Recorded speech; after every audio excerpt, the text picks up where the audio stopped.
It was scary. An attack on one of us is an attack on all of us.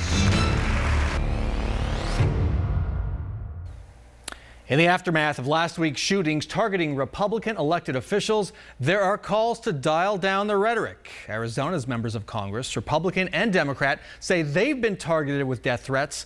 Will anything change? And what happened 6 years ago after the Democratic Congresswoman Gabby Giffords was shot in the head in Tucson? Did anything change after that? Joining us this morning, John Gabriel, the editor-in-chief of the conservative blog site Ricochet.com, co-host also of the Conservatarian podcast.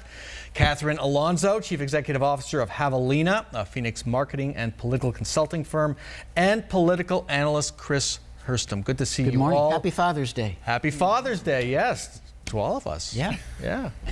Good day.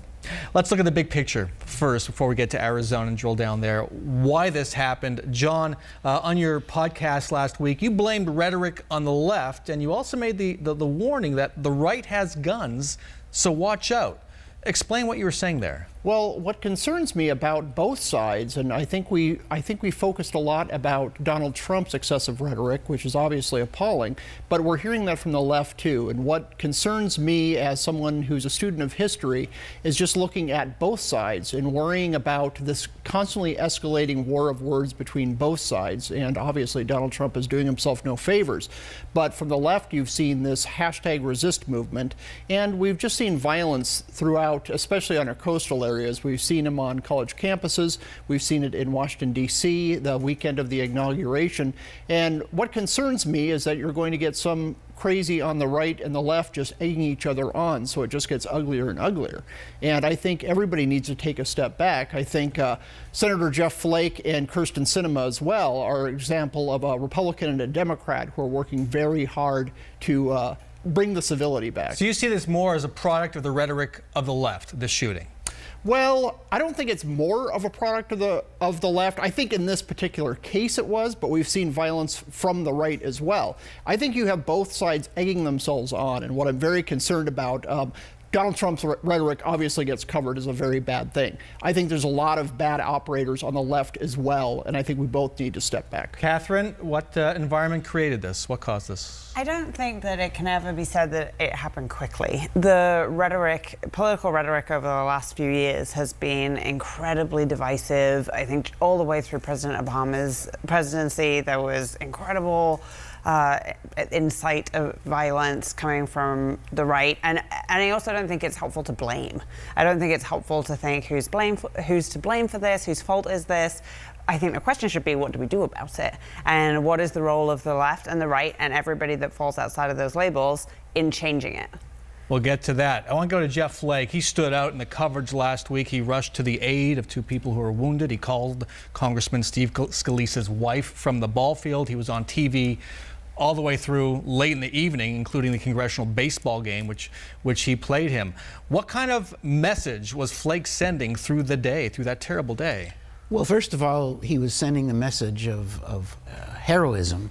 I mean, he did everything right, risked himself and ran out and tried to apply a tourniquet and so forth, his belt. He was phenomenal. You can't take that away from him. Then there's been a lot of television lately, a lot of folks on TV talking about turning down the rhetoric, and that's healthy as well.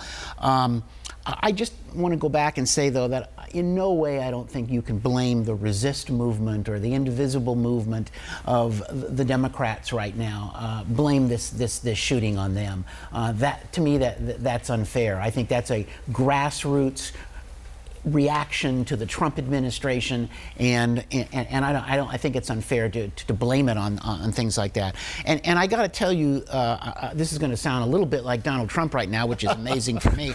But the media is at fault here too, and NBC News tonight with Megyn Kelly, the new star, is going to interview a complete nut job, Alex Jones, who of course says Newtown was fabricated and so forth. When you got a national network using an Alex Jones in prime time like this as a big ratings grabber, that is not exactly turning the rhetoric down as well. So I think from a society standpoint, there's a lot of fault here.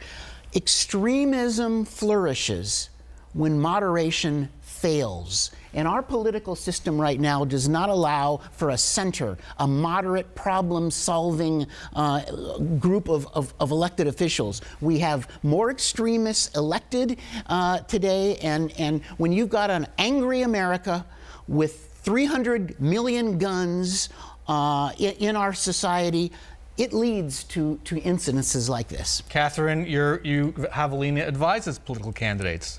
Mm-hmm. Have you thought about how your advice to them might change in the next few months, given what's happened, but also what has been happening over the last several months and years? Well, one of the hallmarks of the political realm over the last few years has been that people are criticized and in fact have lost elections because they've worked with people of the opposite party. This idea of, you are only worthy of being elected if you stick to your idea and you are unwilling to compromise. And one of the things that is difficult about advising politicians is politicians are responding to the public at large. So I actually don't think the blame is to place anyone in one place. I think that we all have responsibility in changing this, but I think it's across the board. I think it's with people running for office, I think it's with people participating in elections, and I think it's with the media. All right, when we come back, we're going to look at the aftermath of the Gabby Gifford shooting in 2011 and what that tells us about why nothing changed in Washington. Stay with us.